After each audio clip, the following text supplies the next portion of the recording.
大家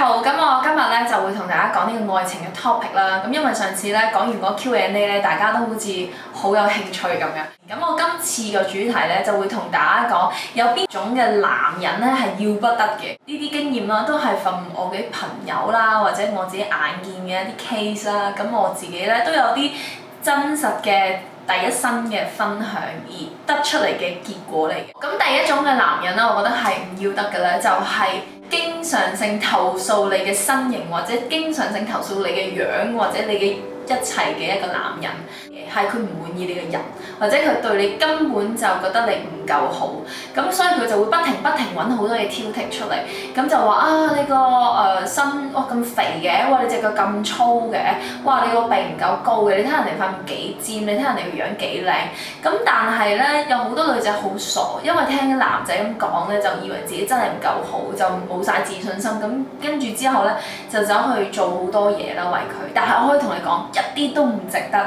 如果佢一開頭識你嘅時候已經係咁嘅樣，而佢又同你一齊咧，咁即係證明佢係中意你咁樣啦。咁點解無啦啦要你改變？點解又嫌你呢樣嫌你嗰樣？其實可能就係佢對你嘅新鮮感已經冇咗，或者佢已經唔再愛你。跟住咧，我要講第二種男人咧，嫌棄你份工作，覺得你份工唔好。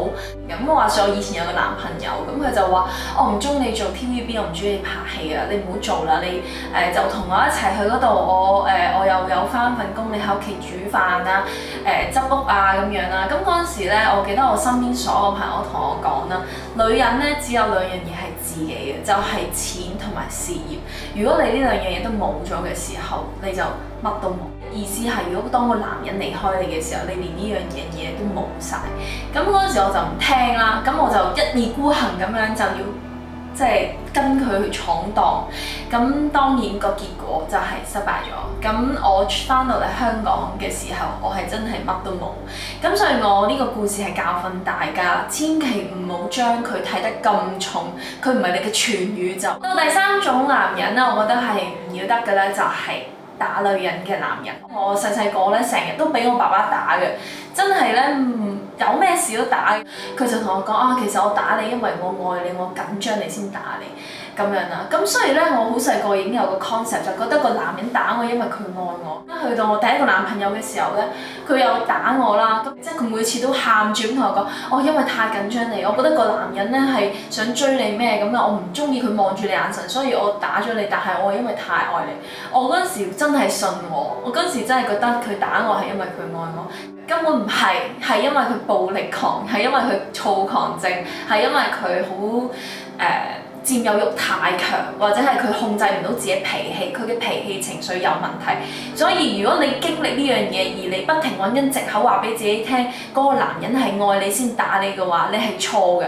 我話俾你聽，無論點樣都好，喺呢個世界上冇人可以喐你嘅身體，冇人可以打你，因為咧你嘅身體係好珍貴。我覺得好激動。跟住第四種男人要不得咧，就係經常有問人借錢啊，或者係依賴人。有啲人咧係有呢個癖好喎，就係咧，如果覺得冇錢或者咩，就會問身邊嘅朋友借啦。咁當然，如果你屋企係有人重病，或者係你真係有急切嘅需要，有生命嘅威脅，而你去問人借錢嘅話，我覺得係冇問題嘅。但係如果你話俾我聽，我想買嗰對波鞋，所以我問我身邊嘅人借錢，因為我今個月咧好掹緊，唔夠錢出去飲酒，或者唔夠錢去咩，而我問我身邊嘅人借錢，或者係問我屋企人攞錢，我覺得呢個男仔咧係到之後只會越嚟越差咯。如果你嘅男朋友又問你借錢啦，問佢身邊嘅人借錢啦，問佢屋企人攞錢嘅習慣咧，如果你諗住係揾結婚嘅對象咧，呢個人可能唔係一個適合結婚嘅人啦。第五個 point 咧，咁就係我覺得有一種男人，即係我自己講係好緊要，亦都係唔要得嘅，就係對長輩冇禮貌嘅男仔，或者係從來都唔會去見我屋企人嘅男仔。我講咗冇禮貌先啦。咁有時候咧，我覺得咧，我咧係我爸爸媽媽咧生出嚟嘅。咁我爸爸媽媽 OK，但係有啲人可能爸爸媽媽好難頂。我都覺得你身為後輩咧，你係應該要走一走嘅，或者係要有俾出適當嘅禮貌啦。咁所以如果咧我遇到任何一個男仔，佢係唔識得尊重我屋企人，或者係唔會去愛錫我屋企人咧，我係絕對唔會同佢一齊嘅。啱啱講到咧就係從來唔見你屋企人嘅人。咁我覺得呢個 point 咧係比較嚴重嘅，因為證明咧佢係冇心同你有一個 long term 嘅 relationship。因為如果佢係咧淨係想同你有一個短期嘅發展咧，佢當然就唔想見你屋企人啦，心諗我做咩要見你屋企人啫，仲麻煩我添。但係如果嗰個男仔想同你認真咧，好多時候佢都會去見你嘅屋企人，因為佢覺得係對於你一個尊重，或者係覺得如果你哋要有將來嘅話，始終都要去見你屋企人嘅。咁到第6種咧，我都覺得麻地嘅男仔咧，咁就係咧唔願意去見你朋友嘅人，即係連你朋友都唔去見啊，即係唔肯走入你嘅生活入邊啊。咁我唔係話咧佢要識晒你啲朋友，佢要同你啲朋友仲 friend 過同你啲朋友。即係如果人哋有問你嘅，你有時都可以陪人哋去，或者係嘗試下去同人哋打聲招呼。咁我都有識過一啲女仔嘅朋友咧，佢話佢嘅男朋友係從來冇見過啲朋友，因為覺得佢啲朋友都係即係可能睇唔起啊，或者覺得我都冇乜需要識你啲朋友。咁我覺得呢啲男仔咧就太自大啦，或者係佢根本都冇乜心去同你交往咧，佢先至會有呢個行為出現嘅。咁到第7種嘅男人啦，我都覺得係唔要得嘅，就係嘗試改變你嘅性格，即係例如本身可能識你嘅時候咧，佢覺得哇你好爽啊你嘅性格，或者係哇你個性格好女仔啊，咁但係到後尾嘅時候佢就諸多挑剔，例如話我唔中意女仔咁啊，我中意女仔點點點，好似想幫你好似打個程式落你個腦入邊咁樣，將你變成佢覺得 perfect 嘅女朋友，然後咧就去迎合佢，去遷就佢。咁我覺得佢唔係因為愛你咯，而係因為佢好愛佢自己啦，佢都想方便自己咧，而去叫你作出呢個改變。咁去到咧最後一個點啦，咁亦都係我最接受唔到嘅一個點啦。咁亦都係會嚴重影響我對一個男仔嘅感覺，就係成日同女仔 flirt 嘅男仔。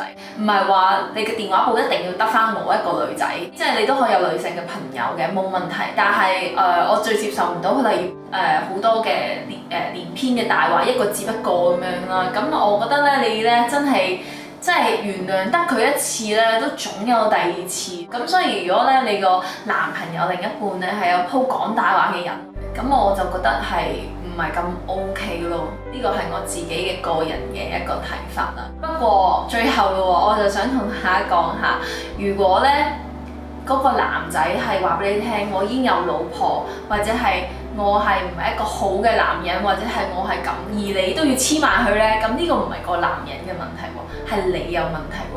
咁所以你要留意清楚，究竟自己想要啲乜，同埋究竟佢適唔適合你。咁就唔好到最尾令到自己唔開心，令到自己傷心嘅時候，先至嚟怪責呢個男人。有時候兩方面咧都係有責任喺度嘅，我覺得。好啦，好凝重啦，最尾。OK， 好啦，咁希望大家中意我今日嘅分享咧，拜拜。完全係唔見你嘅朋友。咁唔得啦，係呢個。一定有問題啦，係咪？咁講啲嘢咁 obvious 啲嘢。喂，咁係咁㗎啦。跟住就係對屋企人冇禮貌，對你嘅屋企人。呢個唔使講啦，係咪啊？以為自己好好咪，而家成日講。唔係啊，嗰啲係好似邊度唔啲嘢啫嘛。喂，幾時唔煮啊？而家唔係我煮俾你。唔係煲湯啊